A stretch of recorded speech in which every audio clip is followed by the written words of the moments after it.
we're doing a little bit of a double whammy here, just because, firstly, I want to get some people upset, and secondly, which is the real reason, there were posts made on each of these teams' respective subreddits that were kind of similar, and I stumbled upon both of them, and I was like, did I not just read something about that on a different player on the other subreddit a few hours ago? So, yeah, like with the Patrick Laine, David Jiricek stuff, we are combining these two ideas into one video because I feel like they kind of complement each other very well. Let's talk about the Anaheim Ducks, let's talk about the Detroit Red Wings, let's talk about some of the top centers on these teams and whether or not their potential is being collectively wasted with what they're doing right now. And you know what I always say, man? I hate wasted potential.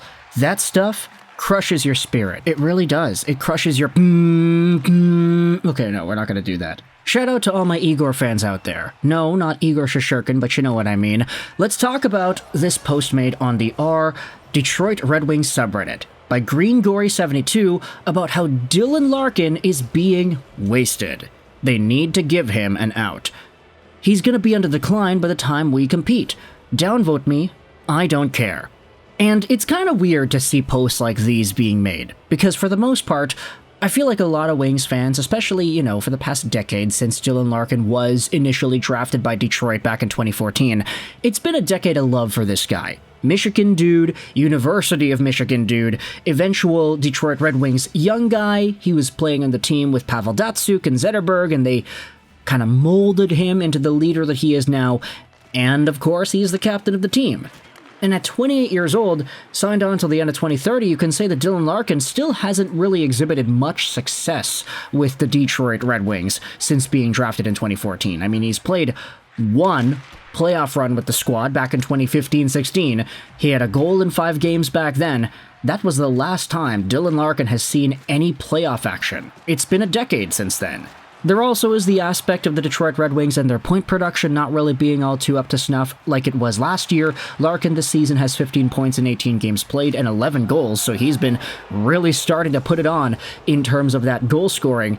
He's on pace for 68 points, though, which can be seen as concerning considering the fact that he had 69 points in only 68 games last year. He was on pace for over a point per game season had he played the full 82.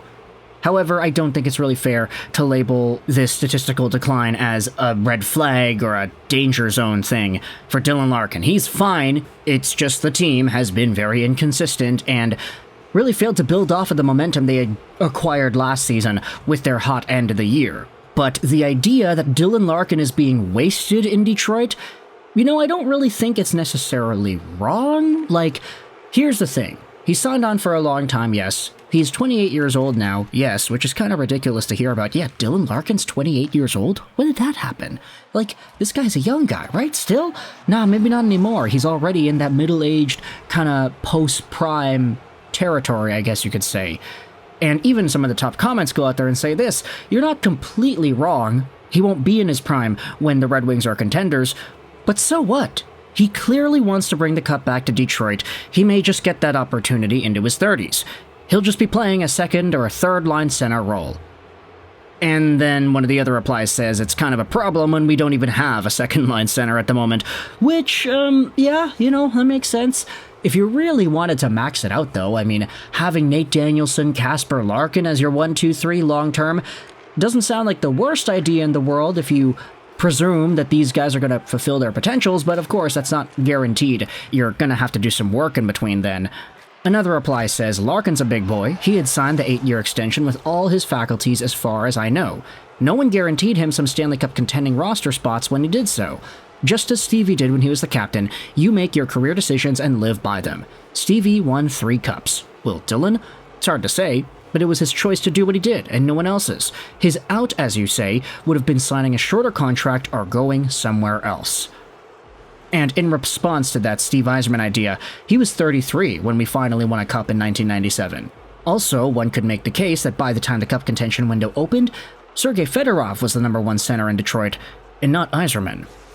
And so, At that time, you could say that maybe the Steve Yzerman conversation about him being the guy, being the top player, being the captain, being this, being that, it was sort of in a similar timeline as to what Dylan Larkin is exhibiting now. Not saying, of course, that it's guaranteed that Larkin wins 3 Stanley Cups with the Wings and they become a dynasty, and then Larkin goes on to GM the Red Wings in 20 years, but for right now, thinking about this idea that Larkin's prime is being quote-unquote wasted, that wasted potential being here in Detroit, at the end of the day, he decided to commit to the Wings. It's not like he's bad either. Like, Dylan Larkin is a very perfectly acceptable NHL player who has been a great leader and who has been a part of this team. You can say that his prime is being used up on a situation where it's not like it's going to go anywhere anytime soon. I don't think the Wings are going to win a cup anytime in the next 2-3 years, but if you wanted to say that he's committing himself to sticking around through those times regardless, through those development years, whilst Kasper, Danielson, Kosa, Edvinsson, Sandin Pellikka, and everybody else becomes better, then that was his choice to do that, and I think it kind of speaks to the character of this guy as a whole. Now, if you wanted to talk about wasted potential, you can talk about guys who are not actually playing all too hot, like this other post that was posted onto the Anaheim Ducks subreddit. Anonymous9 went out there and posted this: will Trevor Zegras ever live up to his potential?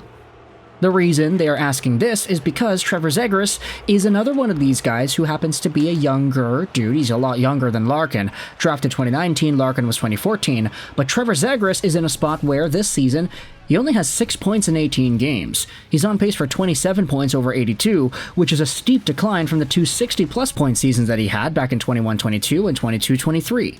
Trevor Zegras has gone through a significant decline in point production, and it's not necessarily like the Ducks are playing all too poorly in front of him either. Now, I say that tongue-in-cheek because the Anaheim Ducks are second last in the Pacific at the time of recording this audio, but they certainly aren't lacking point production. Trevor Zegras just happens to being outscored by Frank Vetrano, Cutter Gauthier, Mason McTavish, Brett Leeson, Alex Killorn, Olin Zellweger, Ryan Strome, Troy Terry, and Leo Carlsson. Yeah, while it's possible to say that the Anaheim Ducks haven't really been getting the highest point production because some of their top guys are being wildly outscored by top guys on other teams, Trevor Zegras, who is supposed to be the top guy, is literally 11th overall in points. Like, what? Is he going to live up to that potential? The question is then asked in the Are Anaheim Ducks subreddit, okay, what is his potential? And I would say that back in the day when he was drafted in 2019, Zegras could have been a 70-ish point guy with some really flashy dangles and some really good playmaking. If you developed him as a winger over a center, maybe he could unlock more of that offensive creativity. And the fact that he even had 2 back-to-back 60-point seasons in his early 20s with Anaheim was pointing towards a clear, positive sign.